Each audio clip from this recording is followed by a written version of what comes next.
¿Por qué estamos hablando tanto del fentanilo? ¿Por qué es una noticia y por qué es una preocupación general? Pues porque es muy adictivo. Y es muy adictivo por varias razones. Es un opioide y los opioides tienen en común algunas características que hacen que cuando se consumen fuera del ámbito médico y sin control, rápidamente desarrollan o hacen que las personas desarrollen una adicción.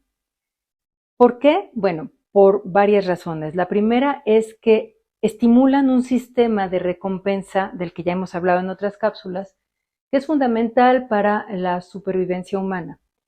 Un sistema que libera dopamina y al hacer esta liberación de dopamina, el cerebro ha evolucionado de manera que lo interpreta como que es una conducta importante. Este sistema nos permite hacer muchas cosas que facilitan la supervivencia de la especie. Sin embargo, se dice que las drogas en general secuestran a este sistema que sirve para sobrevivir y que en realidad empieza a generar un conflicto en el cerebro, porque una parte más racional de nuestra cabeza, de nuestro cerebro, puede pensar y realmente llegar a la conclusión, esto no me conviene, esto me está haciendo daño, pero una parte evolutivamente más antigua, que tiene que ver con emociones, con impulsos, percibe como que esto es importante, porque el lenguaje que habla el cerebro es el mismo lenguaje que hablan estos sistemas. Por otro lado, como les decía, producen adaptaciones rápidamente a nivel celular.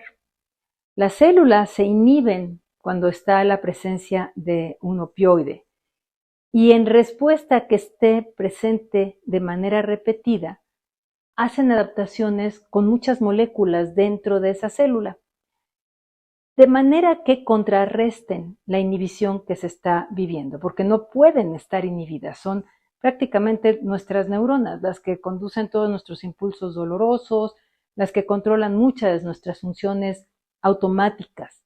Entonces, el cuerpo, buscando el equilibrio, hace modificaciones internas dentro de las células que no son tan fáciles de revertir.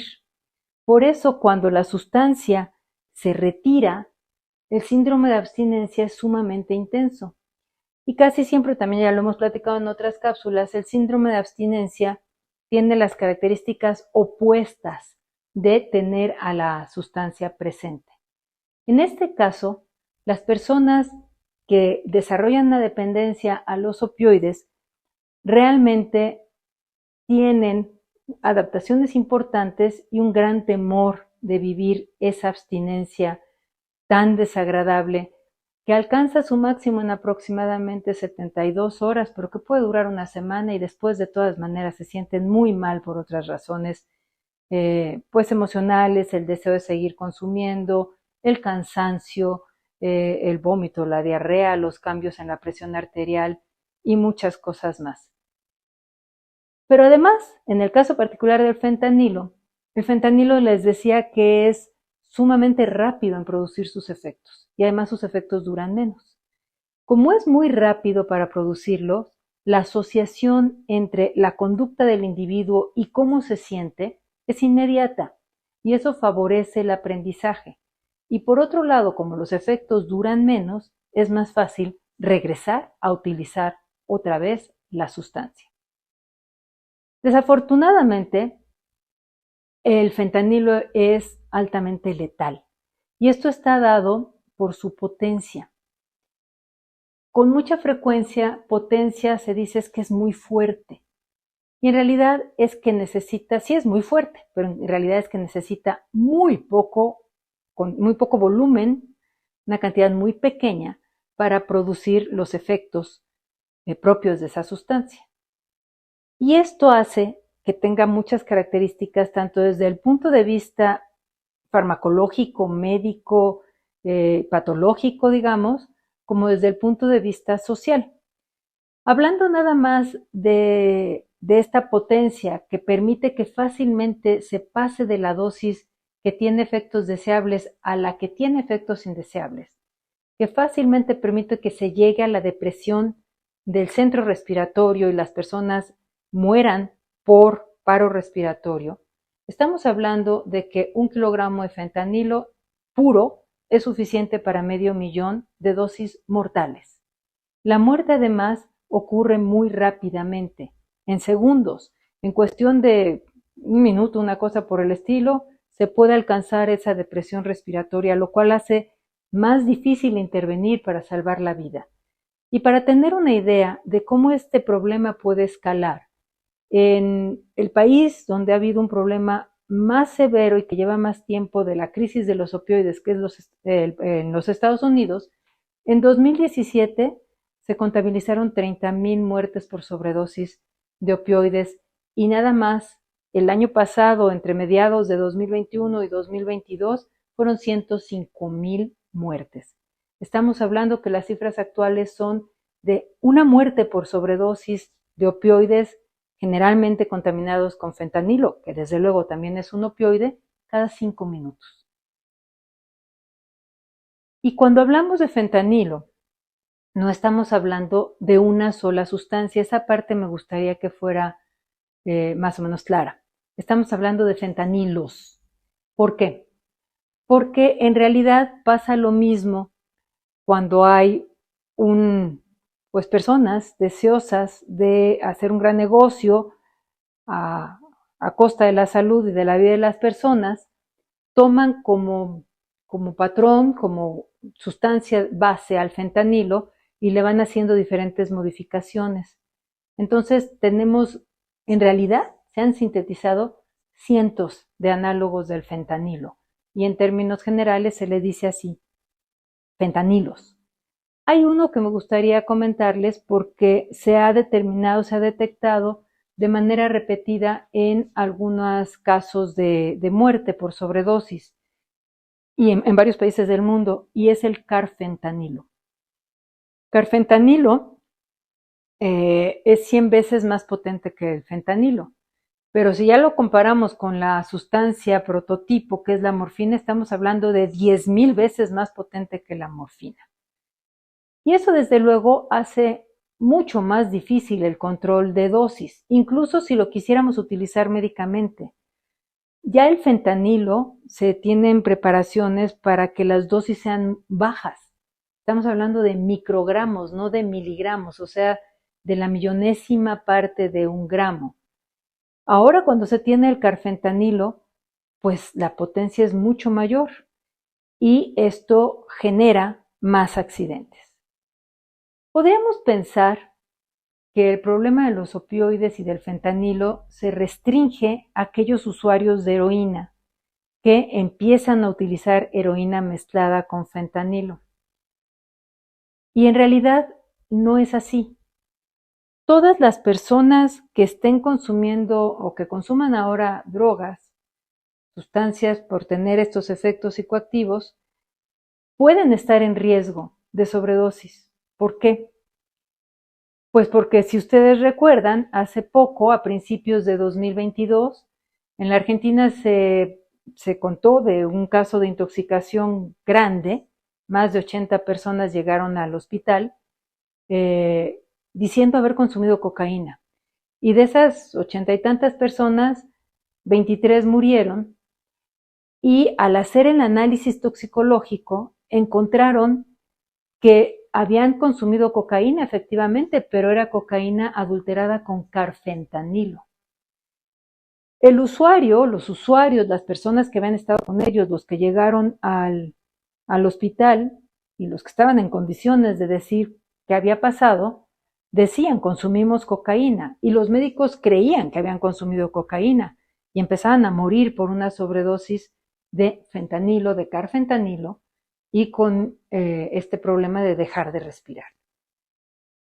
Este tipo de adulteraciones se han descrito en otras partes, en otras circunstancias, y más allá de lo que llega a las noticias, quienes están encargados de hacer pruebas en varias partes de Europa y de Estados Unidos, e incluso de México, han visto que muestras de diferentes psicoestimulantes, también hemos hablado ya de estimulantes en otras cápsulas, y de opioides están adulterados con fentanilo.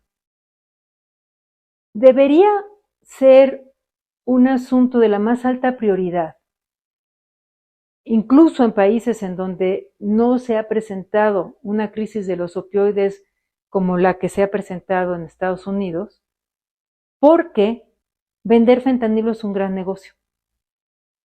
Y es un gran negocio porque se necesita producir una sustancia, no requiere pasar por el cultivo y por la parte del aislamiento, sino que se hace directamente en laboratorio.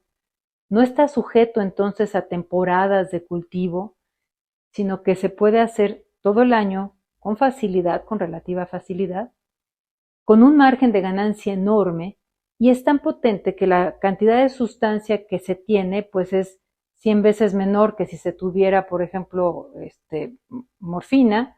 Si fuera carfentanilo, pues 10,000 veces menor, y entonces es mucho más fácil de guardar, almacenar, transportar y distribuir. El margen de ganancia económica es de los más altos, y eso realmente implica que el fentanilo no se va a ir. La pregunta es, ¿qué queda por hacer? Pues hay muchas aproximaciones que se pueden tener. A mí me gustaría empezar por decir que es fundamental distinguir entre un medicamento que salva vidas, que hace que la calidad de vida sea mejor, y una sustancia que, a pesar de ser la misma, produce la muerte. Todo lo que tenga que ver con cuidar que circule o no circule o se distribuye el fentanilo no debe afectar el que haya el medicamento fentanilo en sus lugares de necesidad. Es decir, distinguir entre medicamento fentanilo y distinguir entre droga adulterante fentanilo. Informar. Este tipo de ejercicios es precisamente para eso, que las personas sepan que el riesgo de sobredosis está no solo en usuarios de heroína. Y para saber cómo está la circunstancia y qué tan rápido se mueve en el panorama, debemos de hacer pruebas de detección. Debemos de poder tener mapeos de qué se consume y qué tan adulterado está. Porque estos pocos estudios que existen, algunos de ellos en la frontera, pues nos muestran que efectivamente la heroína viene adulterada con fentanilo, pero también la metanfetamina, el cristal. Entonces es necesario ir viendo cómo se va generalizando este fenómeno. Desde luego es importante que las personas que tienen la posibilidad de ver una sobredosis, de ser testigos de una sobredosis o de experimentarla, tengan acceso al antídoto. El antídoto que permite que las personas no mueran, y es la naloxona. Naloxona que sirve para utilizar los mismos sitios de acción del fentanilo y de otros opioides, desplazarlos y evitar que la gente muera por sobredosis.